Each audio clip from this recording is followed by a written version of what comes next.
അധ്യായം 12. അനന്തരം യഹോവ നാഥാനെ ദാവീദിന്റെ അടുക്കൽ അയച്ചു.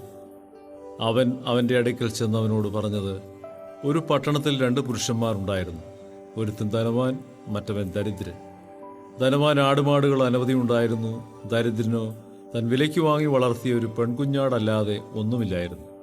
അതവൻ്റെ അടുക്കലും അവൻ്റെ മക്കളുടെ അടുക്കലും വളർന്നു വന്നു. അതവൻ തിന്നുന്നതിൽ ഓഹരി തിന്നുകയും അവൻ കുടിക്കുന്നതിൽ ഓഹരി കുടിക്കുകയും അവൻ്റെ മടിയിൽ കിടക്കുകയും ചെയ്തു. അവനൊരു മകളെപ്പോലെയുമായിരുന്നു. ധനവാന്റെ അടുക്കൽ ഒരു വഴിയാത്രക്കാരൻ വന്നു. തൻ്റെ അടുക്കൽ വന്ന വഴിപോക്കിനു വേണ്ടി പാകം ചെയ്യുവാൻ സ്വന്തം ആടുമാടുകളിൽ ഒന്നിനെ എടുപ്പാൻ മനസ്സാകാതെ അവൻ ആ ദരിദ്രൻ്റെ കുഞ്ഞാടിനെ പിടിച്ച് തൻ്റെ അടുക്കൽ വന്നയാൾക്ക് വേണ്ടി പാകം ചെയ്തു. അപ്പോൾ ദാവീദിൻ്റെ കോപം ആ മനുഷ്യൻ്റെ നേരെ ഏറ്റവും ജ്വലിച്ചു. അവൻ നാഥാനോട്, യഹോവയാണോ ഇത് ചെയ്തവൻ മരണയോഗ്യൻ? അവൻ കനിവില്ലാതെ ഈ കാര്യം പ്രവർത്തിച്ചുകൊണ്ട് ആ ആടിനു വേണ്ടി 4 ഇരട്ടി പകരം കൊടുക്കണമെന്ന് പറഞ്ഞു. നാഥാൻ ദാവീദിനോട് പറഞ്ഞത്, ആ മനുഷ്യൻ നീ തന്നെ. ഇസ്രായേലിന്റെ ദൈവമായ യഹോവ ഇപ്രകാരം അരുളി ചെയ്യുന്നു, ഞാൻ നിന്നെ ഇസ്രായേലിന്റെ രാജാവായിട്ട് അഭിഷേകം ചെയ്തു. നിന്നെ ശൗലിന്റെ കയ്യിൽ നിന്ന് വിടുവിച്ചു. ഞാൻ നിനക്ക് നിന്റെ യജമാനന്റെ ഗൃഹത്തെയും നിന്റെ മാർവിടത്തിലേക്ക് നിന്റെ യജമാനന്റെ ഭാര്യമാരെയും തന്നു. ഇസ്രായേൽ ഗൃഹത്തെയും യഹൂദാ ഗൃഹത്തെയും നിനക്ക് തന്നു. ഒരായെങ്കിൽ ഇന്നിന്നതും കൂടെ ഞാൻ നിനക്ക് തരുമായിരുന്നു. നീ യഹോവയുടെ കൽപ്പനയെ നിരസിച്ച് അവൻ അനിഷ്ടമായത് ചെയ്തത് എന്തിന്? ഹിത്യനായ ഊരിയാവെ വാൾ കൊണ്ട് വെട്ടി അവൻ്റെ ഭാര്യയെ നിനക്ക് ഭാര്യയായിട്ട് എടുത്തു. അവനെ അമ്മോന്യരുടെ വാൾ കൊണ്ട് കൊല്ലിച്ചു. നീ എന്നെ നിരസിച്ചു. ഹിത്യനായ ഊരിയാവിൻ്റെ ഭാര്യയെ നിനക്ക് ഭാര്യയായിട്ട് എടുത്തതുകൊണ്ട് വാൾ നിന്റെ ഗൃഹത്തെ ഒരിക്കലും വിട്ടുമാറുകയില്ല. യഹോവ ഇപ്രകാരം അരുളി ചെയ്യുന്നു, നിന്റെ സ്വന്തം ഗൃഹത്തിൽ നിന്ന് ഞാൻ നിനക്ക് അനർത്ഥം വരുത്തും.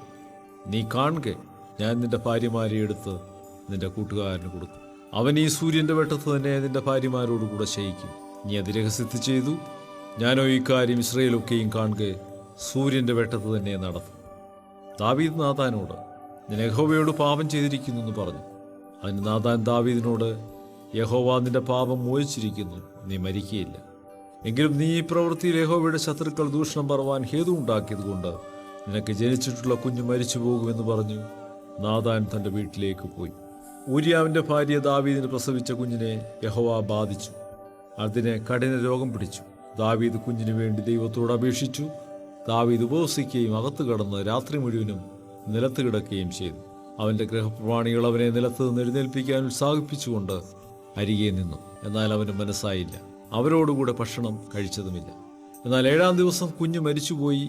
കുഞ്ഞ് മരിച്ചുവെന്ന് ദാവീദിനെ അറിയിപ്പാൻ ഭൃത്യന്മാർ ഭയപ്പെട്ടു.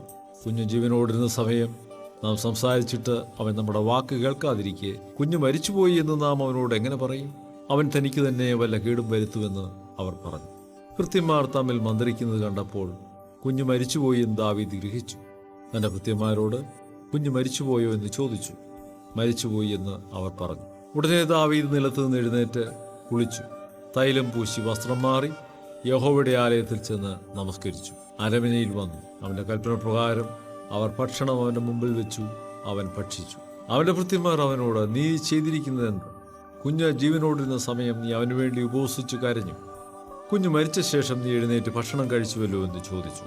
അതിന് അവൻ, കുഞ്ഞ് ജീവനോടിരുന്ന സമയം ഞാൻ ഉപവസിച്ചു കരഞ്ഞു. കുഞ്ഞ് ജീവിച്ചിരിക്കേണ്ടതിന് ദൈവം എന്നോട് ദയ ചെയ്യുമോ ഇല്ലയോ ആർക്കറിയാം എന്ന് ഞാൻ വിചാരിച്ചു. ഇപ്പോഴോ മരിച്ചുപോയി. ഇനി ഞാൻ ഉപവസിക്കുന്നതിന് അവനെ മടക്കി വരുത്തുവാൻ എനിക്ക് കഴിയുമോ? ഞാൻ അവൻ്റെ അടുക്കിലേക്ക് പോകുകയല്ലാതെ അവൻ എൻ്റെ അടുക്കിലേക്ക് മടങ്ങി വരികയില്ലല്ലോ എന്ന് പറഞ്ഞു. പിന്നെ ദാവീദ് തൻ്റെ ഭാര്യയായ ബത്ശേബയെ ആശ്വസിപ്പിച്ച് അവളുടെ അടുക്കൽ ചെന്ന് അവളോടുകൂടി ശയിച്ചു. അവളൊരു മകനെ പ്രസവിച്ചു. അവൻ അവന് ശലോമോൻ എന്ന് പേരിട്ടു. യഹോവ അവനെ സ്നേഹിച്ചു. അവൻ നാഥാൻ പ്രവാചകനെ നിയോഗിച്ചു. അവൻ യഹോവയുടെ പ്രീതി നിമിത്തം അവന് യഥീയാവെന്ന് പേര് വിളിച്ചു.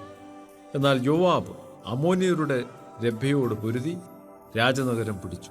യോവാബ് ദാവീദിന്റെ അടുക്കൽ ദൂതന്മാരെ അയച്ചു, ഞാൻ രബ്ബയോട് പൊരുതി ജലനഗരം പിടിച്ചിരിക്കുന്നു. ആകയാൽ ഞാൻ നഗരം പിടിച്ച് കീർത്തി എനിക്കാകാതിരിക്കേണ്ടതിന് നീ ശേഷം ജനത്തെ ഒരുമിച്ച് കൂട്ടി നഗരത്തിന് നേരെ പാളയമിറങ്ങി അതിനെ പിടിച്ചുകൊള്ളുക എന്ന് പറയിച്ചു. അങ്ങനെ ദാവീദ് ജനത്തെയൊക്കെയും ഒന്നിച്ചുകൂട്ടി രബ്ബയിലേക്ക് ചെന്ന് പടവെട്ടി അതിനെ പിടിച്ചു. അവൻ അവരുടെ രാജാവിൻ്റെ കിരീടം അവൻ്റെ തലയിൽ നിന്നെടുത്തു.